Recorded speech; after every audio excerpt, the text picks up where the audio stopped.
आणि टोपलीवर लिंबू निघाले कोणाचं ऐकताय, कोणाचं कोण बोलतंय आणि कोणाचं ऐकताय?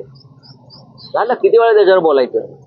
देवेंद्र फडणवीस अजून वर्षा बंगल्यावर का जात नाही, हा मारुती कांबळेचं काय झालं यासारखा आमचा प्रश्न आहे. इतके महिने झाले मुख्यमंत्री पदाची शपथ घेऊन, पण मुख्यमंत्री पदाचं जे अधिकृत निवासस्थान महाराष्ट्राचं आहे, तेथे अद्याप आमच्या राज्याचे लाडके मुख्यमंत्री देवेंद्र भाऊ फडणवीस ते अद्याप राहायला का जात नाही.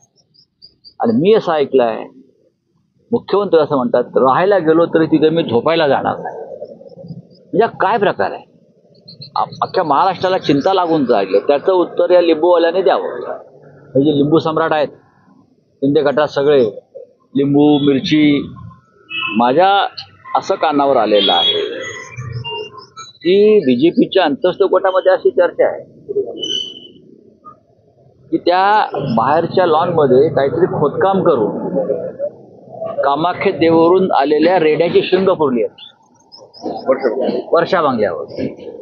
हे रेडे कापले असं तिथे चर्चा आहे, असं त्यांचेच लोक सांगतायत, असं तिकडला स्टाफ सांगतोय. हे खरं आहे की खोटं आहे?